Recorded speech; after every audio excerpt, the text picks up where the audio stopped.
ಶಾಸಕ ಯತ್ನಾಳ್ ವಿರುದ್ಧ ಮುಸ್ಲಿಂ ಸಮುದಾಯ ಸಿಡಿದೆದ್ದಿದೆ. ಮುಸ್ಲಿಮರ ಬಗ್ಗೆ ಅವಹೇಳನಕಾರಿಯಾಗಿ ಮಾತನಾಡಿದ್ರು ಅಂತ ಆರೋಪಿಸಿ ದೂರು ದಾಖಲಾದ ಬೆನ್ನಲ್ಲೇ ಆಡಿಯೋ ವಿಡಿಯೋಗಳು ವೈರಲ್ ಆಗ್ತಾ ಇವೆ. ಮುಸ್ಲಿಂ ಸಮುದಾಯವು ಕೂಡ ನಾವು ಯತ್ನಾಳ್ ವಿರುದ್ಧ ಹೋರಾಡ್ತೀವಿ, ಆದರೆ ಈ ವಿಡಿಯೋಗೂ ನಮಗೂ ಯಾವುದೇ ಸಂಬಂಧ ಇಲ್ಲ ಅಂತ ಹೇಳಿದ್ದಾರೆ. जो बीजापुर का एमएलए बसनगौड़ा पाटिल यत्नाळ गुस्ताखी नबी की एक ही सजा सर तन से जुदा. ಸರ್ ತನ್ ಸೆ ಜುದಾ ನಿಂದಿಸಿದವರಿಗೆ ಒಂದೇ ಶಿಕ್ಷೆ, ಅದು ತಲೆ ಕತ್ತರಿಸುವುದು. ಹೀಗೆ ಬಹಿರಂಗವಾಗಿ ಬೆದರಿಕೆ ಹಾಕ್ತಿರೋ ಈತನ ಹೆಸರು ಸೋಹೇಲ್ ಜರ್ತಾರ್. ಬಿಜಾಪುರ ಫೌಂಡೇಶನ್ ಹೆಸರಿನ ಇನ್ಸ್ಟಾಗ್ರಾಮ್ ಖಾತೆಯಲ್ಲಿ ಈ ವಿಡಿಯೋ ಅಪ್ಲೋಡ್ ಆಗಿದೆ. ಅಷ್ಟಕ್ಕೂ ಈ ಸೋಹೇಲ್ ಪ್ರಚೋದನಕಾರಿ ಹೇಳಿಕೆ ನೀಡಿದ್ದು ಯತ್ನಾಳ್ ವಿರುದ್ಧ.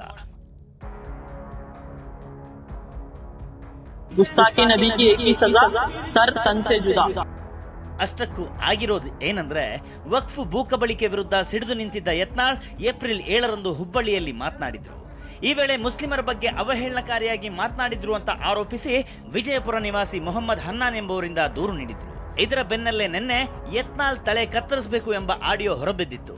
ಇದಾದ ನಂತರ ಇವತ್ತು ಸೋಹೇಲ್ ಎಂಬಾತ ಬೆದರಿಕೆ ಹಾಕಿರೋ ವಿಡಿಯೋ ವೈರಲ್ ಆಗಿದೆ. ಆಡಿಯೋ ವಿಡಿಯೋ ಮಾಡಿದವರಿಗೂ ನಮಗೂ ಸಂಬಂಧವಿಲ್ಲ. ಬಿಜೆಪಿಯಿಂದಲೇ ಆಡಿಯೋ ಸೃಷ್ಟಿ ಎಂದ ಮುಸ್ಲಿಂ ಮುಖಂಡರು.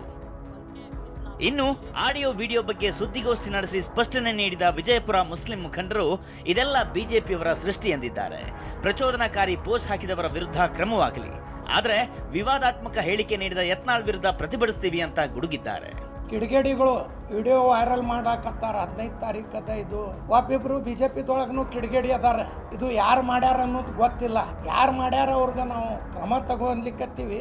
ಪೋಸ್ಟ್ ಹಾಕ್ತಾರವ್ರು ಅವ್ರ ಬಿಜೆಪಿದೊಳಗೆ ಯಾರೇ ಹಾಕಿರ್ಬೇಕು. ಸೀದಾ ಪೋಸ್ಟ್ ಮಾಡನ್ ಜನ್ನತ್ ಅಂತ ನಿಮ್ಮಲ್ಲಿ ಅಷ್ಟ ನಿಮ್ಮ ಅಪ್ಪಗೆ ಹುಟ್ಟಿದ್ರೆ ಬಂದು ನನ್ಗೆ ಹೊಡ್ರಿ, ಬಸನಗೌಡ್ರು ನೀವೇ ಹೊಡ್ರಿ. ಅಮಾಯಕ ಮಂದಿಗೆ ಯಾಕೆ ಎಲ್ಲಾರ್ಗೆ ಹಿಂದೂ ಮುಸಲ್ಮಾನ್ ಮಾಡಿ ಜಗಳ ಮಾಡ್ತೀರಿ?